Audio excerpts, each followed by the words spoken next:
Good evening, dear friends, and welcome to Watson's Margins. Edward here. Tell me, have you ever folded a letter so carefully its crease became a kind of memory? Watson learned that even a fold, a ribbon's knot, or a drop of wax holds its own honest history. Do subscribe, that no fold go unread. Now, settle in. For as Holmes believed, nothing carries a truer record than the small accidental marks we leave behind. Find us always on the Watson's Margins Spotify channel. Link below. Chapter 1. A Visitor from Lincoln's Inn. It was in the November of a year I need not particularise, when a fog of the true London density had settled upon the city like a shroud of yellowed wool, that I returned to our rooms in Baker Street to find Sherlock Holmes stretched upon the sofa in an attitude of such profound indolence that I supposed him, at first glance, to be asleep. I soon discovered my error. His eyes, half-lidded though they were, followed my every movement with the quiet attentiveness of a hunting animal at rest, and I knew that some quality in the atmosphere of the evening, or in the shape of the fog itself pressing against our windows, had set his mind upon a private and restless course. "You have had a trying day at your club, Watson," said he, without turning his head, "and yet you are pleased with yourself. I should judge that you have won at billiards, and lost gracefully at cards, and that you walked home rather than took a cab, out of some vague notion of virtue that the fog has since made you regret." I laughed, for he was correct in every particular, and confessed as much before settling into my accustomed chair by the fire. "It is nothing," said he, waving away my compliment with the languid gesture of a man who found such small deductions beneath his notice. "The mud upon your left boot, the chalk upon your right cuff, the faint aroma of your cigar, which is not your usual brand, but the sort kept for guests who play poorly and pay their debts in kind. I have had a duller evening than you, Watson, and confess myself grateful for any diversion, even one so slight as your boots." He had scarcely finished speaking when we heard the bell below, followed by the murmur of voices and the tread of Mrs. Hudson upon the stair. A moment later she appeared at the door, her expression betraying the particular mixture of curiosity and disapproval she reserved for late callers. "A Mr. Edmund Vale, sir, of Lincoln's Inn. He apologises for the hour, but says his business will not wait for morning." "Then by all means let us not keep it waiting," said Holmes, rising with sudden animation. All trace of his former lassitude vanished as though it had never existed. "A solicitor who calls after 9 o'clock on a night such as this has generally exhausted every other remedy known to his profession, which is to say that he has come to the one man in London capable of furnishing him with a new one. Mr. Vale proved to be a spare, careful gentleman of perhaps 50 years, with the stooped shoulders and ink-stained fingers of one who had spent a lifetime among documents. He entered with the diffident manner of a man unaccustomed to seeking help outside his own profession, and it was some moments before he could be persuaded to seat himself and accept the glass of brandy Holmes pressed upon him. "Mr. Holmes," said he at last, "I come to you upon a matter so singular that I scarcely know how to present it without seeming to accuse myself of incompetence. I act for the estate of the late Sir Claudius Merivale, whose fortune, as you may be aware, was very considerable." "I recall the name from the financial columns," said Holmes. "An industrialist, I believe, who made his money in steel, and kept a good deal more of it than he spent." "Just so. Sir Claudius died some 6 weeks ago, leaving behind a testamentary trust of some complexity. Under its terms, the income of the estate passes to his widowed daughter, Lady Beatrice Harcourt, while the principal is preserved for her son Julian, a boy of 17. This document I had believed to be perfectly straightforward, having drawn it myself under Sir Claudius's instruction, and witnessed its execution with my own eyes. Believed, Mr. Vale. The word suggests some subsequent disturbance of that belief. The solicitor's hands, I noticed, trembled slightly as he set down his glass. "A second document has come into my possession, Mr. Holmes. It is in every outward particular identical to the first. The same wording, the same signature, the same witnesses, the same seals, even the same date. I have examined both 100 times and can find no difference between them save one clause, and that clause is of the gravest consequence. Pray continue." "The duplicate provides that should Lady Beatrice remarry, control of the trust passes immediately from her to Sir Claudius's nephew, Major Alistair Merivale. No such provision exists in the instrument I believe to be genuine, and yet, Mr. Holmes, I give you my word as a professional man that I cannot, by any examination available to me, determine which document represents Sir Claudius's true intention. Both bear what appears to be the same small stain of red sealing wax beside the final signature. Both bear the same handwritten corrections in the margin. It is as though two histories had converged upon a single moment, and I confess the notion unsettles me more than I can express. Holmes had listened to this recitation with his fingertips pressed together and his eyes fixed upon the middle distance, a posture I had long since learned to associate with his most concentrated attention. When Vale had finished, he opened his eyes and regarded our visitor with something like satisfaction. "You're wrong, Mr. Vale, in one particular, though I do not blame you for the error, since it is shared by 999 persons out of every 1,000 who have not made a close study of the physical sciences. Two documents may resemble one another in every visible respect, but no two histories can ever be precisely alike. A sheet of parchment that has lain in a damp cabinet for 6 months does not absorb the London air in quite the same manner as one that has spent that time in a dry strong-box. A signature written twice by the same hand upon 2 occasions will never be identical, however skilled the penman, for the human hand is not a printing press. Somewhere in these 2 documents, Mr. Vale, lies the record of their separate histories, and it is that record I propose to read." Vale seemed considerably heartened by this pronouncement, and proceeded at Holmes's request to sketch the principal figures connected with the estate. Lady Beatrice herself, dignified but wholly dependent upon the trust's income, her son Julian, an intelligent though delicate youth, Major Alistair Merivale, the deceased man's charming and, by Vale's account, somewhat improvident nephew, Miss Clara Bexley, Lady Beatrice's quiet companion and secretary, old Tobias Finch, who had served Sir Claudius for 30 years as clerk before his retirement, Dr. Stephen Morland, the family physician, who was understood to entertain hopes of Lady Beatrice's hand. And finally, almost as an afterthought, a junior copying clerk in Vale's own office named Gideon Pike, whom he described as painstaking, timid, and entirely trustworthy. "He has been of the greatest assistance to me since this difficulty arose," Vale added. "A most conscientious young man, if inclined to nervousness." "No doubt," said Holmes, though something in his tone caused me to glance at him with mild curiosity. "Well, Mr. Vale, I will examine your documents before either is presented to the Court of Chancery, though I warn you that the truth, once uncovered, may prove less comfortable than the uncertainty which precedes it. Shall we say tomorrow morning, at your chambers?" Vale agreed with evident relief, and having arranged the hour of our visit, took his leave into the fog from which he had emerged. Holmes remained standing at the window for some minutes after the street door had closed, watching, I supposed, the solicitor's figure dissolve into the murk beyond the lamplight. "A pretty problem, Watson," said he at last, turning back into the room with a light in his eye that I had not seen in some weeks. "2 documents, each the faithful shadow of the other, and yet one of them must be a lie. The question that interests me is not which is genuine, for that we shall determine soon enough by patient examination. The question that interests me is how a lie can be made to wear so perfect a mask of truth. There is craftsmanship in it, Watson, of a very particular and dangerous kind, and I confess I am eager to meet the hand behind it." He said no more that night, but I observed him fill his pipe with the black shag he reserved for problems of unusual difficulty, and I retired to bed with the conviction that we had, upon that foggy November evening, taken the first step into a case that would try even his considerable powers before its resolution. Chapter 2. The 2 Blue Ribbons. The fog had not lifted by morning, though it had thinned somewhat into a grey mist that clung to the lower stories of the buildings as our cab made its way toward Lincoln's Inn. Holmes was silent throughout the journey, his hat drawn low and his hands thrust into his coat pockets, and I did not disturb his thoughts, for I had learned long since that such silences were rarely empty ones. We found Mr. Vale's chambers in a state of some agitation, and not from Vale's presence alone. A stout, sharp-eyed man, whom I recognised at once as Inspector Lestrade, stood by the window, his hat upon the back of his head in the manner of one who considered himself already master of the situation. "Mr. Holmes," said he, with the particular blend of respect and condescension he reserved for our colleague, "I did not expect to find you interested in a matter of testamentary law. I should have thought it rather dry work for a man of your tastes."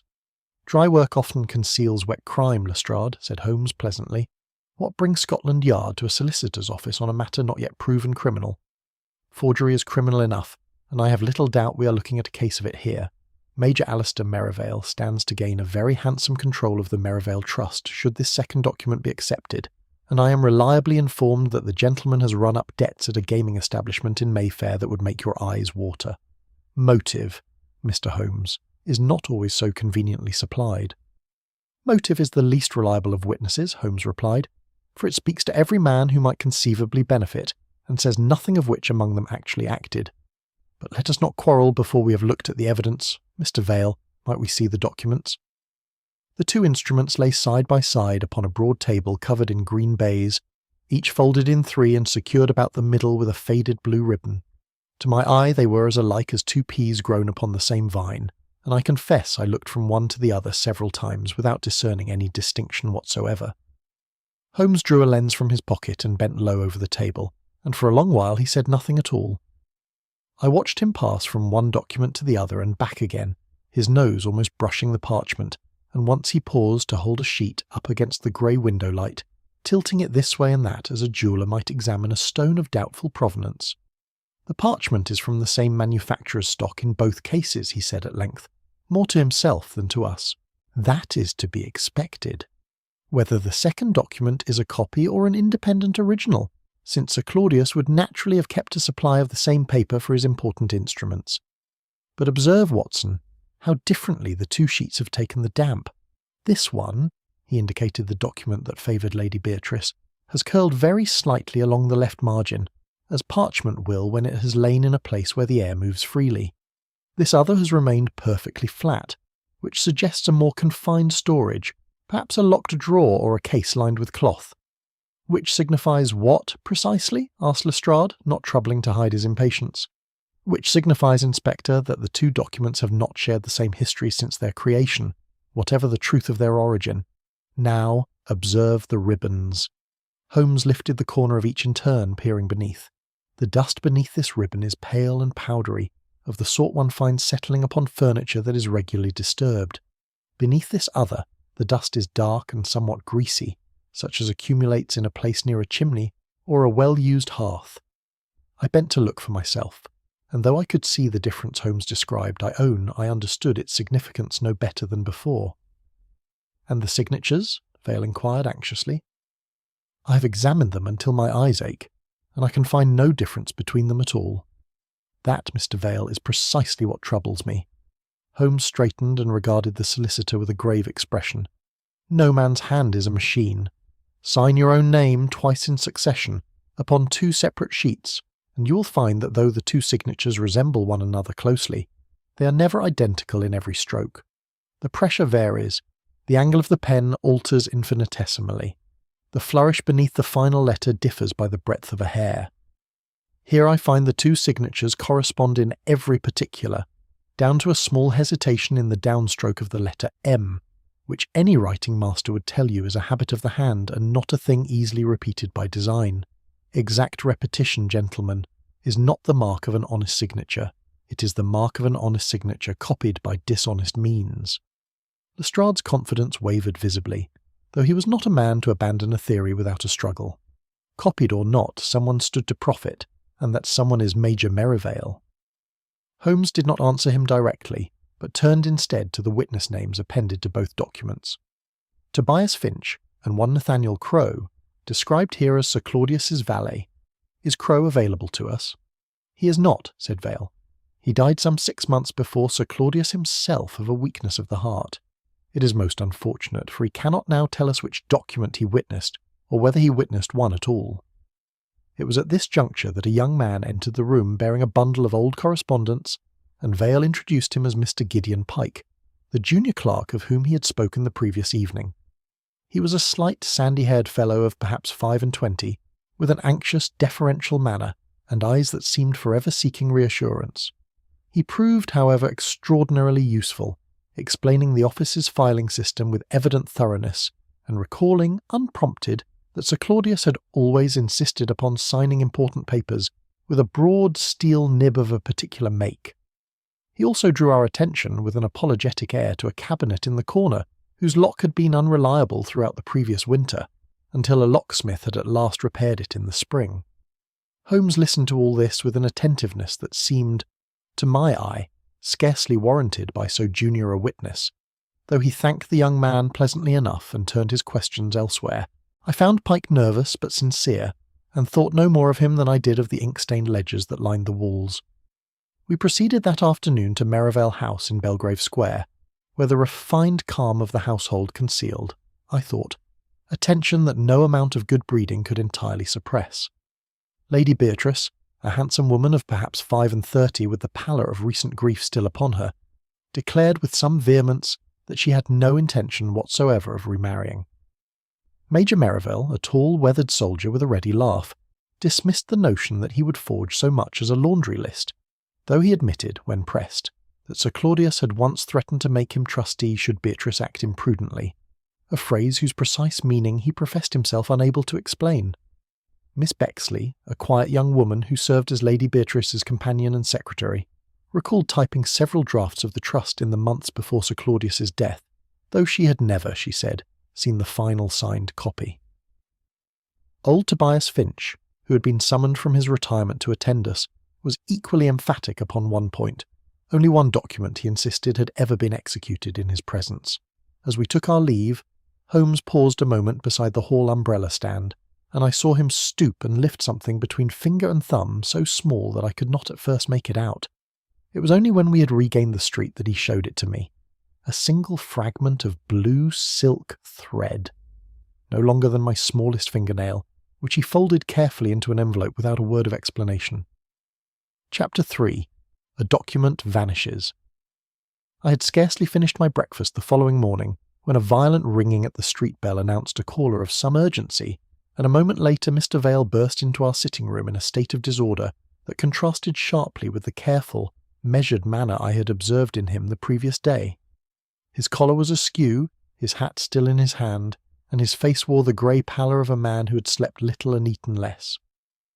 "Mr. Holmes," he gasped before he had properly crossed the threshold, "one of the instruments is gone, stolen in the night, from a locked cabinet, and I am at my wits' end to explain how such a thing could occur." Holmes, who had been engaged in some chemical experiment at the side table, set down his retort with the unhurried composure that never failed to steady the nerves of an agitated client. "Sit down, Mr. Vale, and compose yourself. Which document has vanished?" "The one favouring Lady Beatrice. The instrument that remains is the duplicate, the one that would place control of the trust in Major Merivale's hands should Lady Beatrice remarry." He accepted the chair Holmes indicated and pressed a hand to his brow. "I locked the cabinet myself last evening at 7:30, as is my invariable custom. This morning, when I opened it to prepare for our further examination, the drawer contained but a single document where two had lain the night before. And the cabinet shows no sign of forcing, none whatever. The lock is intact, the wood undamaged. I have examined it myself and can find nothing amiss save the absence of the paper. Who possesses keys to this cabinet? Myself, my senior partner, Mr. Ashworth, young Pike, and the office caretaker, an old fellow named Gribble who's been with us these 20 years and whose honesty I would stake my own reputation upon. Pike remained late last evening, copying a mortgage schedule that was wanted early this morning, and he tells me he left the office a little before 10. Gribble swears that no visitor entered the building after 8 o'clock when he made his final round. We proceeded at once to Lincoln's Inn, where I found the atmosphere of the chambers considerably altered from the calm efficiency of the previous day. Inspector Lestrade had already arrived, and he greeted us with an air of a man whose theory had been handsomely confirmed rather than complicated by the morning's events. "It is as plain as the nose on your face, Mr. Holmes," said he, rubbing his hands together. "Merivale arranged for the document favourable to Lady Beatrice to be removed, leaving his own forged version as the sole surviving instrument. With the genuine paper gone, who is to say which trust Sir Claudius actually signed? The Major need only wait, and time will do the rest." An ingenious theory, Lestrade, and one that fits the facts admirably, provided we ignore the inconvenient detail that Major Merivale possesses no key to this cabinet and was, so far as we know, nowhere near these chambers last night. He might have hired the work done. Such men have friends in low places when their debts press hard enough. He might, Holmes agreed, though I have generally found that men who hire their crimes done leave a trail of money broader than the crime itself repays. We shall see. He turned to the cabinet, a plain mahogany piece of no great size, and examined the lock with his lens pressed close against the brass plate. "There is a faint residue here, about the keyhole. Wax, unless I'm much mistaken, and fresh wax at that. I bent to look and could discern only the faintest smear, scarcely visible even under the lens, but Holmes touched it with the tip of his finger and rubbed the substance between finger and thumb with evident satisfaction. "Beeswax," said he, "such as a man might use to take an impression of a lock's interior, the better to have a false key cut. Now let us see what else this room has to tell us." He moved next to the carpet before the cabinet, where he stooped and, after a moment's search, lifted a short dark hair between finger and thumb, holding it up to the light. A hair, and coarse, of the kind one finds in a gentleman's moustache rather than upon his head.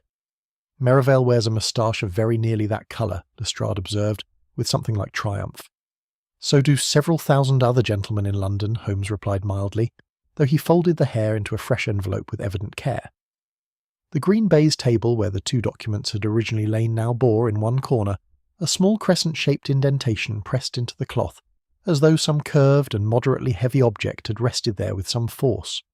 Holmes measured it against his thumb, made a note in his pocket-book, and turned at last to the window, which stood at the rear of the room overlooking a narrow yard. "The window is fastened from within," Vale offered, "and has been all winter, on account of the draught. So I observe, and yet the soot upon the sill has been disturbed, here and here in two narrow parallel lines, as though something had rested briefly upon the ledge from without." Lestrade brightened at once. "A ladder, Mr. Holmes? A burglar with a ladder could have reached the window from the yard easily enough, forced it open, and made his escape the same way, taking care to close it again behind him. An admirable theory, Inspector, save that the outer wall bears no corresponding marks.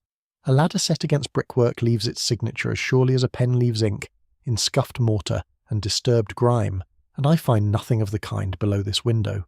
Whatever rested upon that sill did not arrive by a ladder, and I incline to think it did not arrive from without at all."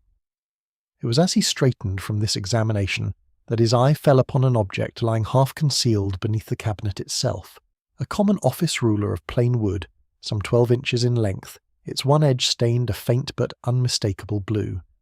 "Pike will tell you, no doubt, that such rulers are used to press the ribbons flat when folding legal instruments," Vale said, before Holmes had asked the question. "I have seen him do it myself a dozen times."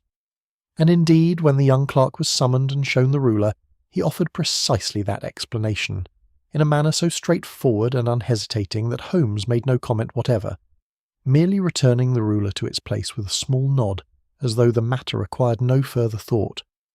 We had scarcely returned to Baker Street that evening when a further development reached us by messenger. Lady Beatrice had received by the last post an anonymous letter composed of words clipped from a printed source and pasted upon a single sheet, which read, in its entirety, "Withdraw your opposition to the second trust, or the circumstances of your husband's death will become public." Lestrade, upon learning of it, declared the matter settled beyond doubt. The duplicate trust, the theft, and now this crude threat were all of a piece, the work of a single desperate hand seeking to force Lady Beatrice's compliance through fear. Holmes said nothing to contradict him, but I observed, as he turned the report over in his fingers before the fire that night, a certain stillness about his features that told me he was very far from satisfied. Chapter 4. The Dead Man's Warning. Lady Beatrice received us the following morning in the small drawing-room at Merivale House, a chamber whose faded gentility seemed to mirror something of her own bearing, for she was a woman who carried grief and dignity in equal measure and permitted neither to overwhelm the other. She held the anonymous letter still, though Holmes had already examined it at Baker Street, turning it over in her gloved hands as though the paper itself might yield some further confession. "You must understand, Mr. Holmes, that the threat is not an idle one," she said at last, her voice low and controlled. "My husband, Captain Henry Harcourt, did not die honourably in Alexandria, whatever the regimental records may state. He died in disgrace, or very near it, and my father spent a fortune in silence to ensure that disgrace never became public knowledge. Pray tell me the truth of the matter, Lady Beatrice, in whatever detail you find tolerable. I can protect nothing that I do not first understand." She composed herself with visible effort. Henry was dismissed from military service under a cloud of suspicion, accused of selling information to persons who ought never to have possessed it. The official account speaks of fever, and fever there may have been at the last, but the dismissal came first, and my father purchased the silence of every man who might have spoken otherwise. I have lived these 3 years believing the matter buried. This letter tells me it is not." Holmes regarded her with an expression I had come to recognise as genuine sympathy, tempered always by the demands of his profession. "And you believe this note refers to those events specifically, rather than to some more general threat?" "What else could it mean? There is no other circumstance of my husband's death that anyone could wish to expose." We left her presently and were shown to Dr. Morland, who received us in the small study he kept for his professional calls at the house, a neat, orderly room that spoke of a methodical mind. He was a spare, grey-eyed man of middle years, and he did not trouble to disguise his sentiments when Holmes put the question to him directly. "I will not pretend otherwise, Mr. Holmes. I hope to marry Lady Beatrice when a decent interval has passed and her circumstances permit it. I have hoped so for above a year, though I have never spoken of it to her directly, out of respect for the freshness of her grief." He hesitated, then added, "I am aware, of course, that such an admission gives me an interest in this business that others might construe unkindly. An admission is not evidence of guilt, Doctor, merely of honesty, which is a rarer commodity in this case than I had hoped to find.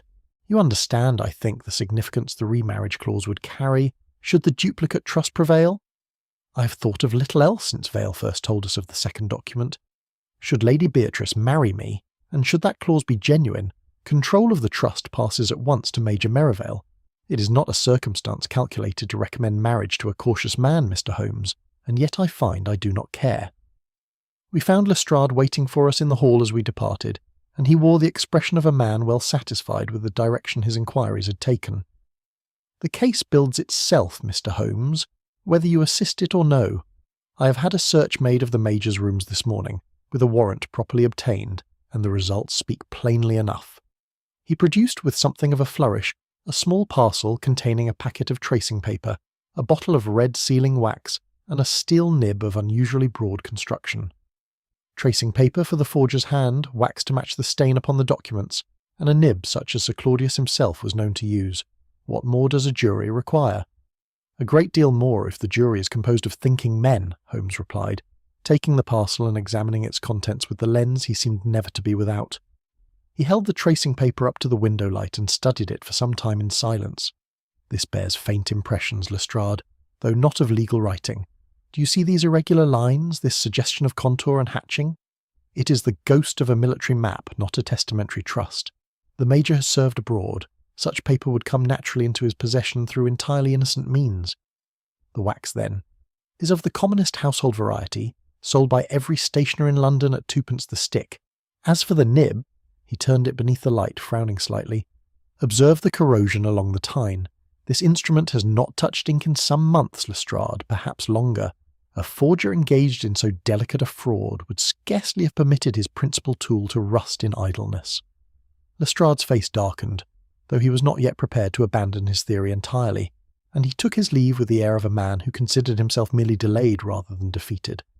It was Tobias Finch, summoned once more to Merivale House that afternoon, who offered the most unsettling testimony of the day. The old clerk, though bent with age and given to occasional confusion upon minor points, spoke with sudden and startling clarity when Holmes pressed him upon his final conversations with his late employer. "Sir Claudius said a strange thing to me, sir, shortly before he was taken ill for the last time. I have thought on it often since. He said, 'I have made provision against Beatrice's weakness, but I fear the cure may prove worse than the danger.' I confess I took him to mean Dr. Morland, sir, though he named no names. Where were you when he spoke these words, Mr. Finch, and who else was present?" "In the library, sir, at Merivale House. I'd come to collect a bundle of executed papers for filing. Young Pike was with me that day, helping to carry the bundle, for it was a heavy one and my hands are not what they were." Holmes's eyes, which had remained half-lidded throughout the greater part of Finch's testimony, opened with a fractional but unmistakable sharpness at this detail, though he asked nothing further upon the point and turned instead to the anonymous letter, which he now examined with the same lens he had applied to the tracing paper that morning. The words themselves are composed of clipped printed characters, pasted with some care, but the envelope is addressed in a hand, he observed. A distinctive hand, moreover. Note how the capital M is formed, Watson, in 4 separate strokes rather than the more natural 3. It is an idiosyncrasy not easily disguised once observed. When Pike was shown the envelope later that evening at Vale's office, he studied it for a long moment before venturing in his diffident way that the hand somewhat resembled Major Merivale's own, though he could not swear to it with certainty. "A curious observation," Holmes remarked to me afterward, as we walked back toward Baker Street through streets still wrapped in their perpetual November gloom, from a man who has not himself been asked to furnish a specimen of his own handwriting for comparison. I confess I did not, at the time, grasp the full weight of that remark, though I noted it down in my memory as one notes a stone dropped into still water, waiting to see what ripples might follow. Chapter 5. The Clerk Who Remembered Too Much. Holmes resolved, on the morning following our conversation with Finch, to conduct a series of separate interviews with every person connected to the trust, and he pursued this design with a thoroughness that left the household at Merivale House in a state of some fatigue by the day's end. I attended him throughout, and though I set down here only the substance of what passed, I confess the sheer accumulation of small and contradictory detail left my own head spinning long before Holmes himself showed any sign of fatigue. Lady Beatrice, when pressed further, admitted a circumstance she'd not thought to mention before. "I did once beg my father to alter the trust," she said, colouring slightly at the confession. "I feared, Mr. Holmes, that I should be forever dependent upon Major Merivale's goodwill should anything befall my income through other means, and I asked my father whether some provision could not be made to secure my independence more completely. Whether he acted upon my request, I cannot say. He was not a man who explained his decisions to his daughter. Dr. Morland, questioned a second time, revealed a fact of considerable delicacy. I possess medical evidence, Mr. Holmes, that would disprove a portion of the scandal surrounding Captain Harcourt's dismissal. I have known for some months that he suffered from a neurological illness in his final year of service, a degenerative condition affecting the judgment and impulse control, which I believe accounts for certain irregularities laid at his door. I have said nothing of this to Lady Beatrice, wishing to spare her the details of a diagnosis that could bring her husband's memory no comfort. But I had intended in time to use the evidence to restore her standing in society. I give you my word it was never my intention to employ it otherwise. Major Merivale, confronted at last with the question of his missing evening, coloured deeply and, after some hesitation, unburdened himself of a secret he had evidently guarded with considerable care. "I visited a young woman in Chelsea, Mr. Holmes. Her name is of no consequence to your inquiry, save that she is Captain Harcourt's natural daughter, born before his marriage to Beatrice, and I have supported her quietly these 5 years past, out of respect for a promise made to Harcourt himself before he died. I did not wish her existence known, for her sake as much as my own, and I would ask that you preserve her privacy so far as your investigation permits." Miss Bexley, when we returned to her, offered a detail that struck me as significant even before Holmes's expression confirmed it. "Sir Claudius dictated 2 drafts of the trust to me, Mr. Holmes, some weeks apart, and they differed substantially. The earlier draft contained the clause regarding Lady Beatrice's remarriage. The later one removed it entirely. I typed fair copies of both, as was my duty, but Sir Claudius instructed me most particularly to destroy the carbon copies once the final version had been approved, and I obeyed him, though I confess I thought the instruction unusual at the time. It was Tobias Finch, however, who furnished the most curious testimony of the day, though not by design. Questioned closely regarding the circumstances of the signing, the old clerk described the library at Merivale House with a confidence that faltered, upon examination, into evident error. He spoke of a silver inkstand upon the desk, a handsome piece with a griffin worked into the lid, and dwelt upon it at some length as though the detail gave him comfort in the accuracy of his own recollection.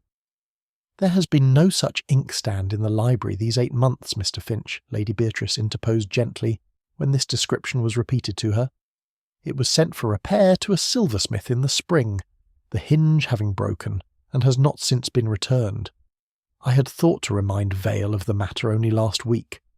Finch appeared genuinely distressed by this correction, and murmured something about the failings of an old man's memory, though Holmes pressed him no further upon the point, merely thanking him with a courtesy that concealed, I thought, a considerable weight of private calculation. It was in the questioning of Gideon Pike, however, that the day's investigations took their most striking turn. The young clerk was summoned to Vale's office that evening, and Holmes questioned him with a gentleness that seemed, at first, wholly at variance with the sharpness of his eye. "You were present, Mr. Pike, when Mr. Finch collected the bundle of executed papers from the library, upon the day Sir Claudius made his remark regarding provision against Lady Beatrice's weakness." "I was, sir, though I recall little of it. I waited outside the library door while Mr. Finch went in to receive the papers from Sir Claudius directly. It was not my place to enter." "And yet you have described to me, upon an earlier occasion, the weather that afternoon, the order in which Sir Claudius signed the several pages of the instrument, the precise position taken by each of the two witnesses, and the moment at which a single drop of red wax fell beside the final signature and was hastily blotted before it could spread. These are matters of considerable detail, Mr. Pike, for a man who remained outside a closed door." Pike's face, which had worn throughout our interview the anxious, deferential expression I had come to associate with him, grew suddenly pale. "Mr. Finch described it all to me afterwards, sir. He is fond of recounting such things, and I have a retentive memory for what I am told." "Mr. Finch," said Holmes quietly, "denies ever having recounted those details to you, or to anyone." A silence fell upon the room that I found, for reasons I could not then have named, considerably more oppressive than any that had preceded it. Pike stammered some further explanation involving fragments overheard through the door, or perhaps from Miss Bexley, though his account grew steadily less coherent as he pursued it, and Holmes did not trouble to correct him, merely allowing the young man to talk himself into an ever more tangled thicket of contradiction, before permitting him at last to withdraw.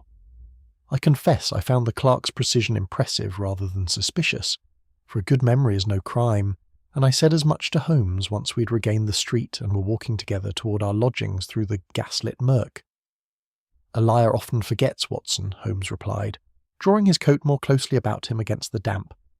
"The details of an invented story tend to blur and shift with each retelling, for the mind has nothing solid to anchor them against. A practiced liar, by contrast, remembers his fabrication with unnatural consistency, having rehearsed it until it hangs together as smoothly as truth itself. But the most dangerous liar of all, Watson, is the one who remembers what he could never have known in the first place. Such a man has not merely invented a story, he has, without meaning to, betrayed the fact that he was present at the very moment his story claims he was absent." He said nothing further upon the subject that evening, though I observed him sit long before the fire with his pipe unlit between his fingers, and I did not need to ask what occupied his thoughts. Chapter 6. The Silent Reconstruction. Holmes requested, upon the following morning, that the library at Merivale House be left entirely undisturbed for the space of some hours, a request Lady Beatrice granted at once, though I could see that the household regarded his methods with a mixture of curiosity and faint unease that had not diminished since our first visit. He set about his work with a deliberation that admitted of no interruption, and I settled myself in a corner of the room to watch, for I had learned that a silent Holmes engaged in reconstruction was often more instructive than a talking one engaged in explanation. He began by laying a fresh sheet of paper upon the old writing desk, an antique piece of dark walnut that had evidently served Sir Claudius for the whole of his tenancy at Merivale House, and testing, with a small compass and a length of string, the precise angle at which the afternoon light entered through the tall windows. He measured next the distance between the chair and the fireplace, noting the figures in his pocketbook, and spent some considerable time upon his knees, examining the grooves worn into the leather surface of the desk itself, tilting his lens this way and that beneath a lamp he had brought close for the purpose. "You will observe, Watson, that a man who writes a great deal upon the same surface leaves impressions behind him, faint traces pressed into whatever lies beneath the topmost sheet. Under an oblique light, such impressions may sometimes be coaxed into legibility, though the process requires patience beyond what most investigators are willing to spend. I watched him work for the better part of an hour, adjusting the angle of his lamp by degrees, until at last he gave a small exclamation of satisfaction and beckoned me closer. Upon the leather, faintly visible in the raking light, I could discern the ghostly suggestion of writing, overlapping and fragmentary, as though two or more documents had at different times pressed their record into the same patient surface. "Fragments from both versions of the trust, unless I am much deceived," said Holmes, tracing the impressions with the tip of a pencil held just above the leather, careful not to disturb what he had found. Here, the closing lines of the instrument benefiting Lady Beatrice, and here, distinct from it, a portion of the remarriage clause belonging to the other draft. Both documents lay upon this desk at some time, Watson, but observe the depth and clarity of each impression. This later text from the instrument favouring Lady Beatrice is sharp and complete. This earlier fragment from the draft containing the remarriage provision is fainter and incomplete in a manner that suggests it was never carried through to a full and witness signature upon this surface. You believe, then, that Sir Claudius signed only the version favouring his daughter? I believe the evidence of this desk supports no other conclusion. The earlier draft was present, was perhaps even begun, but was set aside before its execution was complete. The instrument that Sir Claudius actually signed upon this desk in this room was the one that leaves the estate in Lady Beatrice's control. He turned next to the grate, where the ashes of many fires had accumulated and been cleared away over the intervening weeks, and searched among the residue with a small pair of tongs until he had extracted a tiny lump of hardened, waxy composition, no larger than a pea. He held it to the light, turning it slowly, and I observed embedded within it several fine particles that caught the light with a faint blue gleam, together with darker flecks of black. Blue silk fibres, Watson, and a black pigment. This is not the residue of an ordinary fire. It has the appearance of material used in the taking of a mould, such as one might employ to reproduce the impression of a notarial seal. He folded the fragment carefully into paper and pocketed it, his expression betraying nothing of the satisfaction I suspected he felt. Our next call was upon Vale's chambers, where Holmes turned his attention to an old copying press that stood in a disused corner of the deed room, its iron frame furred with dust and evidently long out of service. He examined the lower plate with minute care, and I saw him start slightly, though he mastered the reaction almost before I had registered it. Here is our crescent, Watson, precisely as we found it pressed into the baize table in the outer office. Someone has recently removed this plate from its press and carried it elsewhere for a purpose I think I can now guess at, before returning it, not quite to its original position. He indicated a faint discrepancy in the dust surrounding the plate's edges, invisible to my eye until he had pointed it out. The truth of this duplication begins to take shape, he continued, half to himself, as we made our way back toward the outer office. It was not achieved by simple tracing as Lestrade's theory of forgery would suggest. The signature, the seal, the very marks of the ribbon and the stain of wax, all have been transferred by some combination of pressure, chemical treatment, and mechanical reproduction, a process requiring skill, equipment, and no small measure of patience. But why go to such lengths, Holmes? A forger seeking to benefit Major Merivale need only have produced a single false document favouring his interest and destroyed the true one entirely. Why trouble to create so perfect and elaborate a pair? Holmes paused in the doorway, his expression suddenly sharp with the particular intensity that told me he approached the heart of the matter. That, Watson, is the question that has puzzled me from the very outset, and I believe I begin to see its answer. The purpose was never to produce a single convincing forgery. It was to produce uncertainty itself, two apparently equal originals between which no court, no expert, no interested party could confidently choose. Such uncertainty cannot be resolved swiftly. It demands examination, argument, delay, litigation stretching over months or even years, during which the estate's disposition remains suspended in doubt. And who benefits from such a delay? Neither claimant benefits, Watson, for neither can safely draw upon the estate while its ownership remains disputed before the Court of Chancery. But someone benefits, and I think we need look no further than the person who administers the Trust's routine affairs during the very period of that dispute. We returned to Vale directly upon this thought, and the solicitor, when questioned, confirmed what Holmes had evidently already suspected. While the matter remains unresolved, the estate's liquid assets continue to require management, Mr. Holmes. Rents must be collected, small debts settled, routine payments made. This work is naturally delegated within my office to whichever clerk has been assigned supervision of the account. And who? Holmes asked, though I sensed he required no answer to confirm what his own reasoning had already told him. Has been assigned that supervision? Vale's face, as he replied, showed the first dawning of a suspicion he had evidently not permitted himself to entertain before that moment. "Why, Mr. Holmes, it is Gideon Pike." Chapter 7. The Arrest of Major Merivale. We had scarcely settled ourselves at Baker Street that evening, Holmes still turning over in his mind the significance of Pike's supervisory role, when a telegram arrived that altered the whole complexion of the case with the suddenness of a thunderclap upon a still afternoon. It was from Lestrade, and its message was brief to the point of brutality. The missing instrument had been found, and an arrest was imminent. We arrived at Merivale House to find the household assembled in a state of considerable agitation, and Lestrade himself in a mood of undisguised triumph that he made no effort whatsoever to temper for our benefit. "It is finished, Mr. Holmes," said he as we entered the hall. "The dispatch box belonging to Major Merivale was opened this afternoon, in the presence of witnesses, following a fresh warrant obtained upon information received. Within it lay the missing instrument, the one favouring Lady Beatrice, wrapped most carefully in a handkerchief bearing the Major's own initials. I confess my heart sank at this intelligence, for I had come, over the course of our inquiry, to regard Major Merivale with a measure of sympathy that his soldierly bearing and evident affection for his late uncle's household had done nothing to dispel. He stood now in the drawing-room between two constables, his face flushed with an anger that seemed, to my eye, more genuine than any performance of injured innocence I had witnessed in the course of my long association with Holmes. "I have never seen that document before in my life, Mr. Holmes," he declared the moment we entered.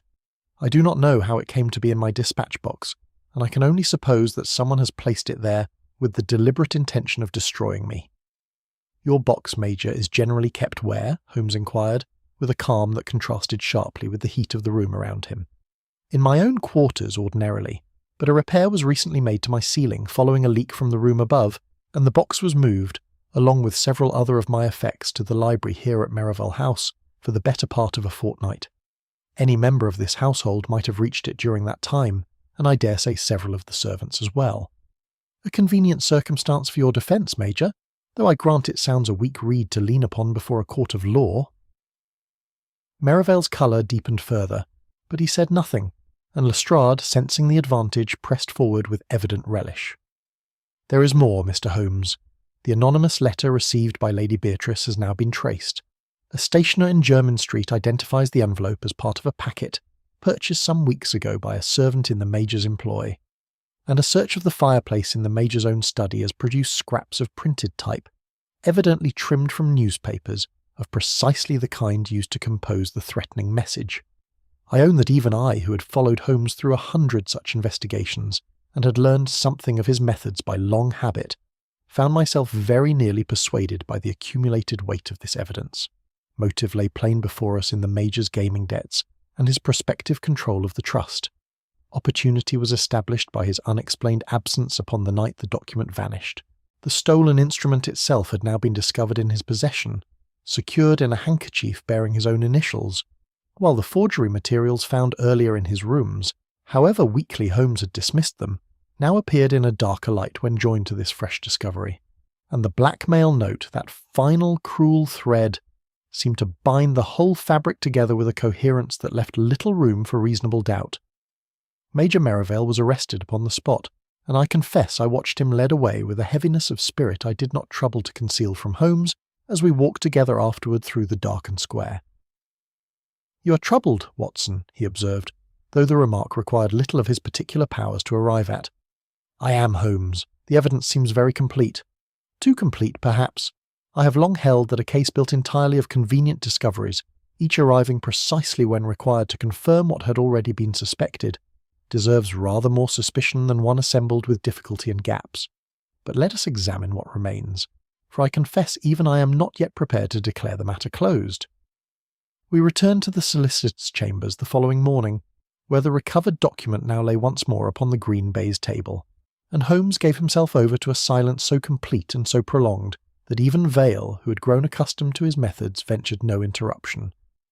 At length Holmes lifted the instrument and turned his attention to the blue ribbon that secured it, examining the manner of its tying with an intensity that seemed, to my untrained eye, wholly disproportionate to so trivial a detail. "Who retied this ribbon?" he asked at last, without looking up. Lestrade, who had joined us that morning to witness what he plainly regarded as a formality preceding the case's final disposition, shrugged at the question. The document was found already secured, Mr. Holmes, precisely as you see it. No one has touched the ribbon since its discovery in the Major's dispatch box. Then the knot before us was tied by whoever last handled this instrument prior to its concealment, and I should very much like to know who that person was. Holmes indicated the small, neat bow with the tip of his pencil. This is a left-handed reef knot, gentlemen, a distinction that few but a sailor or a habitual observer of such matters would trouble to notice, but a distinction nonetheless. Tobias Finch is right-handed, as I confirmed by watching him take tea at Merivale House. Sir Claudius, by every account I've gathered, wrote and worked with his right hand throughout his life. Mr. Vale himself favours his right hand, as does Major Merivale, whom I observed signing the visitor's book in Vale's office upon our first visit. The office practice, moreover, is to secure such instruments with a right-handed clerk's knot, as Mr. Pike himself demonstrated to me some days past when I asked him, upon a pretext, to tie a sample length of ribbon for my inspection. "And is there anyone connected with this matter who favours the left hand, Mr. Holmes?" Vale inquired, his voice carrying the particular apprehension of a man who suspects the answer before it is given. "There is one," said Holmes quietly, "Mr. Gideon Pike." I confess the observation seemed, in that moment, a slender thread indeed to set against the mountain of evidence that had already condemned Major Merivale in the eyes of the law, and I said as much to Holmes, who acknowledged the justice of my objection with a small, thin smile. "You're quite right, Watson, that a left-handed knot proves nothing in itself. Pike might easily have handled this document at some point during the ordinary course of office business, and tied it afresh from habit without any sinister purpose whatsoever." He turned to where the young clerk stood at the edge of the room, his face pale but composed. "Tell me, Mr. Pike, do you admit to handling this instrument after it was executed and placed in the deed cabinet?" "I do not, sir," Pike answered, his voice steady despite its evident strain. "I have said from the first that I never touched the original document. I copied schedules, sir, and drafted correspondence, but the executed trust itself I never so much as lifted from its drawer." Holmes said nothing further, but I saw him glance once at the small bow of blue ribbon, before folding his hands and turning toward the window, and I understood, from the particular quality of his stillness, that some final piece of the puzzle had settled quietly into its place. Chapter 8. The False Original. Holmes made no move to disturb the case against Major Merivale as it proceeded through its formal stages, and I own I found his forbearance difficult to comprehend, for he had by this time confided in me. With the quiet certainty I had learned to trust above the accumulated evidence of a dozen witnesses, that he believed the Major entirely innocent of the crime laid against him. When I pressed him upon the point as we sat together over breakfast some days after the arrest, he answered only that a private experiment required time to ripen, and that a premature accusation, however soundly reasoned, would serve his true purpose less well than a patient one. The experiment began that same afternoon at Vale's chambers, where Holmes requested that Pike be summoned upon the pretext of preparing a sworn inventory of all documents relating to the estate, a task of tedious but plausible necessity that roused no suspicion in the young clerk when it was proposed to him. Before Pike's arrival, Holmes himself arranged upon the office table a bundle of ordinary parchment sheets, tied about with a length of blue ribbon fastened in an unusual and rather clumsy reversed knot, quite unlike the neat clerk's fashion employed throughout the office. "Say nothing of the ribbon, Watson," he murmured to me, as we withdrew to a corner of the room from which we might observe without appearing to do so. "Let us see whether habit proves stronger than caution." Pike arrived punctually and set about his work with the same painstaking thoroughness he had displayed throughout our acquaintance with him, consulting ledgers, cross-referencing dates, and murmuring figures to himself in the manner of a man wholly absorbed in clerical duty.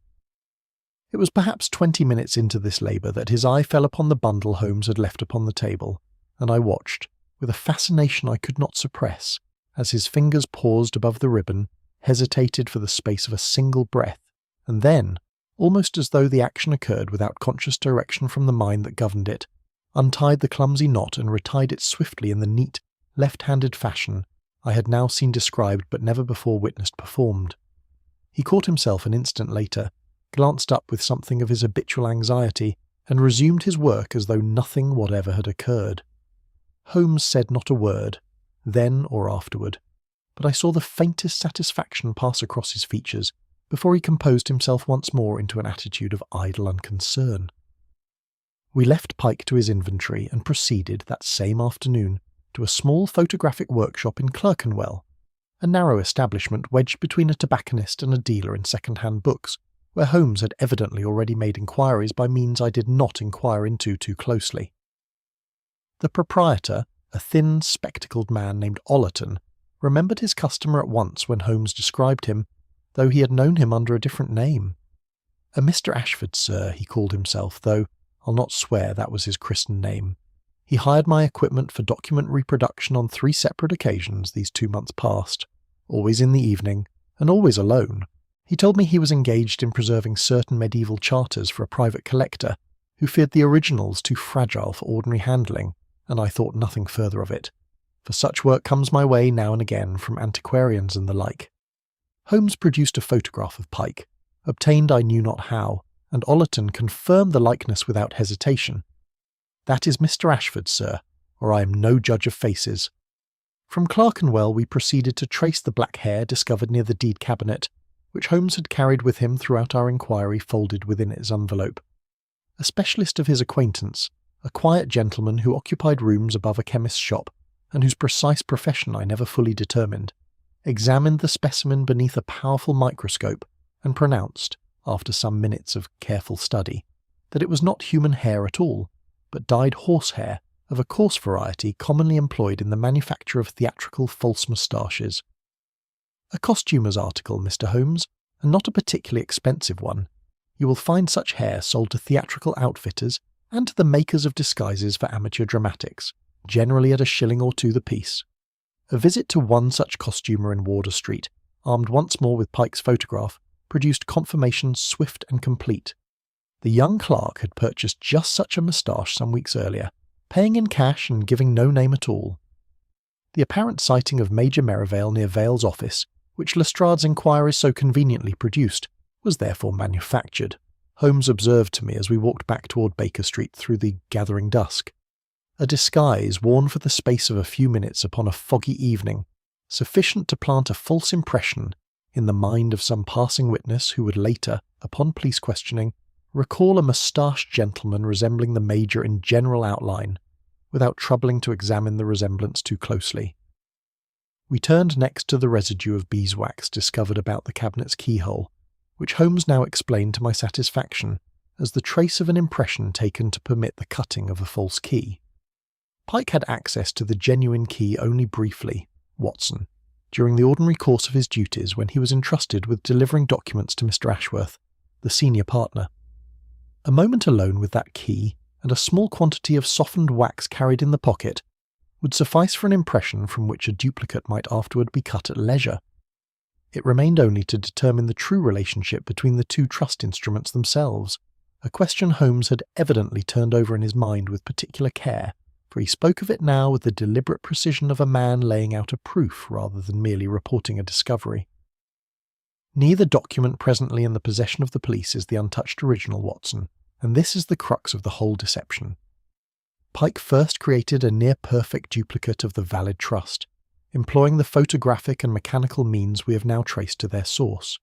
He then took the genuine parchment itself, the very sheet Sir Claudius signed with his own hand upon that desk in the library, and altered a single clause upon it by chemical means, inserting the remarriage provision drawn from Miss Bexley's discarded earlier draft. The fabricated copy, meanwhile, retained the original and harmless wording throughout. Then the document favouring the Major, I said slowly, working through the implication as I spoke, is in fact the genuine parchment bearing a fraudulently altered clause? Precisely so, Watson. While the document favouring Lady Beatrice, which every examination we have yet conducted has judged the more probable original by virtue of its natural wear and honest history, is in truth an entirely manufactured duplicate, however faithfully it reproduces the appearance of authenticity. But why create 2 forms so perfectly opposed to one another when a single alteration would have served his evident purpose? Because a single alteration invites a single line of suspicion, easily traced to its author. 2 documents, each appearing genuine by different tests, each favouring a different interested party, produce instead a contradiction that no examiner can resolve. And a contradiction of that kind serves an entirely different purpose than mere forgery. It serves delay, Watson, and delay, as we have already established, serves the man who administers the estate while the delay continues. He fell silent then, and did not speak again until we had reached our own door, though I could see, in the set of his shoulders as he climbed the stair before me, that his mind had already passed beyond the mechanics of the fraud to the deeper question of the motive that had driven so patient and elaborate a hand to construct it. Chapter 9. Holmes names the third beneficiary. At Holmes's request, the household of Merivale House was assembled that evening in the drawing-room, together with Mr. Vale, Inspector Lestrade, and Major Merivale himself, released upon Holmes's personal assurance to Scotland Yard that the true circumstances of the case would be laid bare before the night was out. I had rarely seen so curious a gathering, nor one in which the several parties regarded one another with such a mixture of suspicion, hope, and apprehension, and I confess my own nerves were scarcely less taut than theirs as Holmes took his place before the cold hearth and surveyed the company. "I must begin," said he, "by setting aside an assumption that has governed this inquiry from its earliest hour, an assumption so natural that none of us, myself included, thought to question it until the evidence itself forced the matter upon our attention.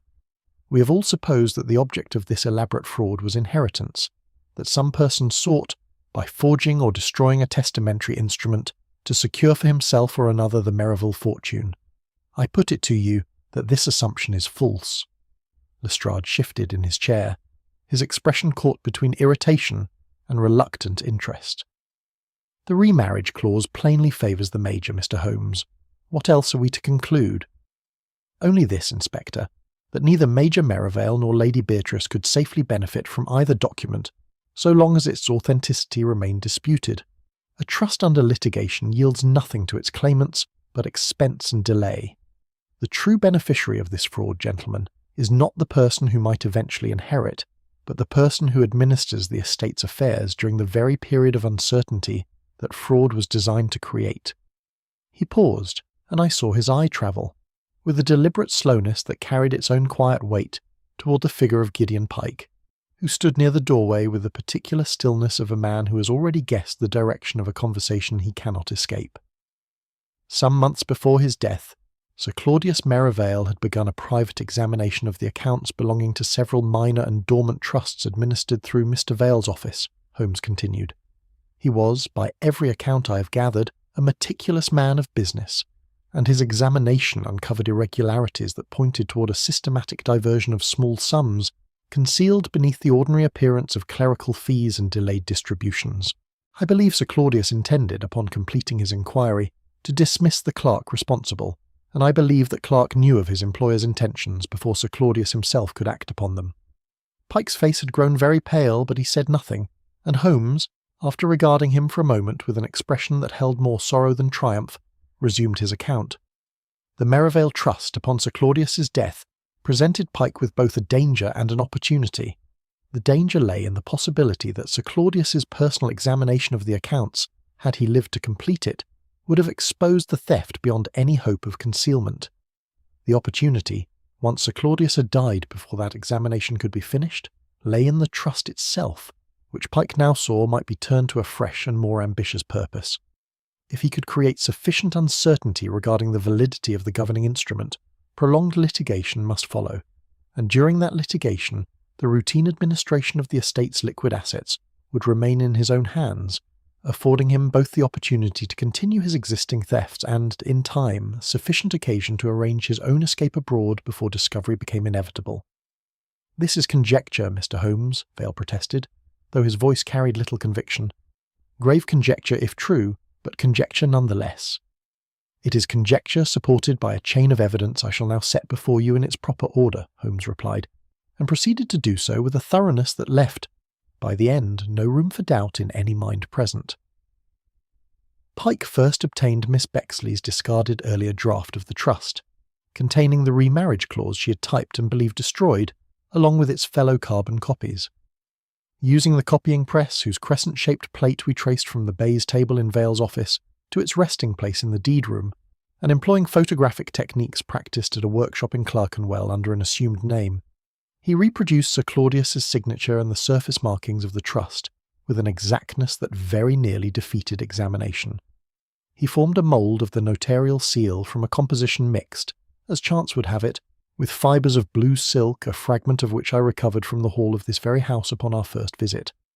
He then altered the genuine instrument by chemical means, inserting the remarriage clause where none had originally stood, and manufactured a second, entirely false version, retaining the original and harmless wording, that the two might stand in perfect and irreconcilable opposition to one another. He drew breath and continued, his voice never rising, though the room had grown very still about him. Having created his two documents, he stole the fabricated copy from Vale's locked cabinet, using a false key cut from an impression he had taken in beeswax during a moment's unsupervised access to the original, and he planted that stolen instrument in Major Merivale's dispatch box during the fortnight. It stood unguarded in this library. Wearing a false moustache purchased in Wardour Street, he created the impression of witnesses who would later recall a gentleman resembling the Major near the solicitor's office upon the fatal evening. He sent the blackmail note to Lady Beatrice, composed of clipped printed characters but addressed in his own hand. However he may have hoped its distinctive formation of the capital M would pass unremarked, in order to suggest that the family scandal, rather than the trust itself, furnished the true motive behind these events. And throughout the whole of our inquiry he supplied the police with helpful memories, convenient interpretations and gentle suggestions, each calculated to guide suspicion steadily away from himself and toward Major Merivale. The decisive flaw in his design, however, lay not in any of these elaborate contrivances, but in a small and almost accidental error of reproduction. The duplicate instrument faithfully copied a small stain of red wax beside the signature, but that stain, upon the false document, lay partly across a crease formed when the parchment had been folded for storage. Upon the genuine instrument, the fold was made after execution, once the wax had already dried and hardened in its original position. The wax upon a document folded after signing cannot spread across both sides of a subsequent crease in the manner the duplicate displayed, for the crease did not yet exist when the wax fell and set. Pike, in his eagerness for perfection, copied the appearance of the folded document as he found it, rather than reasoning through the condition in which it must originally have been signed. It was this single contradiction, gentlemen, together with a clerk's inexplicably perfect memory of a room he claimed never to have entered, that first told me where the truth of this matter lay. The left-handed ribbon knot, which I confirmed by a small experiment some days past, merely told me who had last handled the false original before its concealment. Pike had grown steadily whiter throughout this recitation, and as Holmes fell silent, the young clerk's composure broke at last. He turned, with a suddenness that caught even Lestrade unprepared, and fled through the French windows into the conservatory beyond, overturning a small table of potted ferns in his passage. But Lestrade, to his credit, was quick upon his heels, and I heard from the darkness beyond the glass the brief scuffle of a pursuit that ended before Pike could reach the garden wall, and the inspector's voice, somewhat breathless but entirely satisfied, informing his prisoner in the customary formula that he was under arrest. Chapter 10. The Weight of a Hair. The altered instrument, being now proven a fraud upon its face, was set aside entirely by the Court of Chancery, and for some weeks the true wording of Sir Claudius's original intention remained a matter requiring careful reconstruction rather than simple production, since neither surviving document could any longer be trusted as it stood. It was accomplished at last through the combined weight of several proofs, Holmes's own reading of the impressions preserved upon the leather of the writing desk, Miss Bexley's clear and consistent testimony regarding the two drafts she had typed at Sir Claudius's dictation, and the statement Tobias Finch was at last able to give with confidence, once the confusion sown by his own overburdened memory had been separated from the plain facts within his actual knowledge.